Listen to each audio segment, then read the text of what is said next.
अपना देश है जहाँ स्नान शुद्धता के लिए किया जाता है, इसलिए हमारे ग्रंथों में क्या लिखा है, इस सब के लिए सहस्रम स्नान माचरेत, 1000 काम करने से पहले स्नान।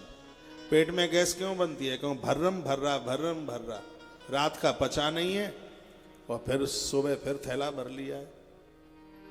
भोजन में 6 घंटे का गैप कम से कम होना चाहिए।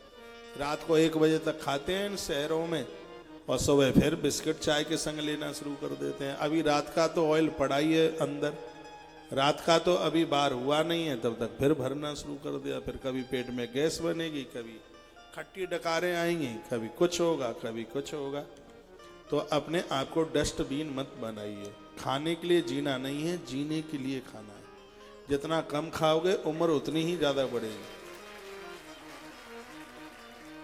पहले के युगों में लोगों की उम्र 1 लाख वर्ष क्यों थी? लोग फल खाते थे। स्वास्थ्य के लिए फल वरदान है। 1 फल रोज खाइएगा। माथे में दर्द होता है, किसी भी प्रकार का दर्द है माथे में, तो 1 सेब लीजिए, रात्रि को उसको ओस में रख दीजिए, सुबह इसको पोंछ लें, फिर उसके 4 भाग कीजिए, एक यूं, नीचे का पैदा जुड़ा रहे, उसका अलग अलग मत करना।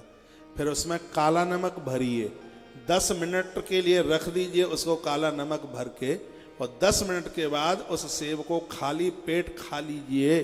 जीवन में माथे में दर्द नहीं होगा, माइग्रेन जैसी भयंकर बीमारियां समाप्त हो जाएंगी। ये इतनी बड़ी औषधि है सेब। 1 फल पेट में। और जगह लीपा पोती में है, किसी शादी में जाते हैं तो 25,000 रुपया खर्च होता है लीपा पोती में। रसोई के सामान कम हो गए हैं। रसोई में तो 250 ग्राम आटा मिलता है, 100 ग्राम दाल मिलती है। इनके बाथरूमों में घुस जाओ तो 50-50 ट्यूब मिल जाते हैं मुंह पोतने वाले। खाए में ये, और फिर भी मुंह बंदरिये ही जैसा रहता है इतना लीपा पोती करने के बाद। बुरा लग रहा होगा आपको, नहीं बोल रहा हूं मैं, अपने ऊपर मत ले जाना। तो एक काई को ही इतना फालतू में पैसा खर्च कर रहे हैं। मेरा साबुन 6 महीना चलता है, लेकिन मेरा चेहरा तुमसे कम नहीं चमक रहा। नहीं मिला लो, शीशा ले आओ भले यार।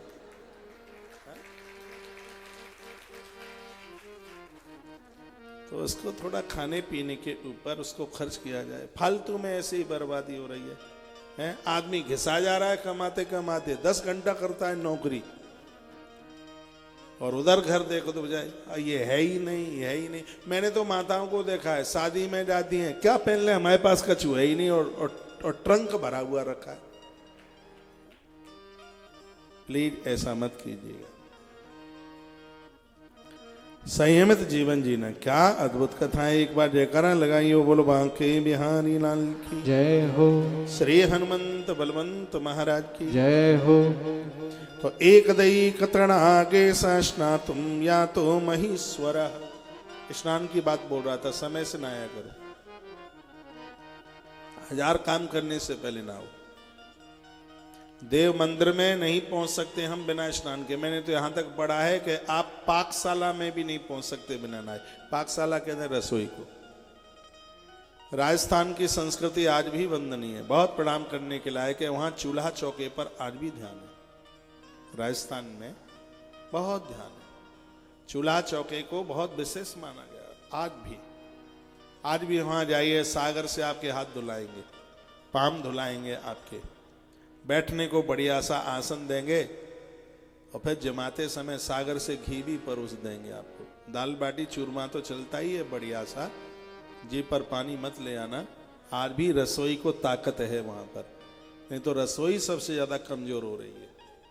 रसोई को मजबूत कीजिए। 3 साल की दाल आपकी रसोई में मिलनी चाहिए। कुछ समय के बाद मैं दाल भात खाऊंगा, फिर आपके घर आऊंगा खाने के लिए। जब संकल्प पूरा हो जाएगा तो मैं 3 साल पुरानी वाली दाल मांगूंगा आपसे,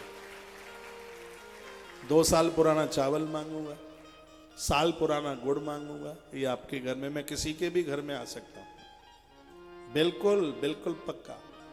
यहाँ घर में आने के लिए कोई लाइन और कहीं को परमिशन लेने की, कोई सिफारिश की जरूरत होती नहीं। ये तो दरबार ऐसा है बिना सिफारिश वाला है। यहाँ तो कोई सिफारिश विफारिश की जरूरत ही नहीं होती है बिल्कुल भी। बस एक बार भगवत कृपा से गौ माता का संकल्प पूरा हो जाए। जैसे आज गैया मैया के लिए मैं निकला हूँ, एक बार आपके घर में दाल चावल खाने के लिए और निकलूंगा जब संकल्प पूरा हो जाएगा तो।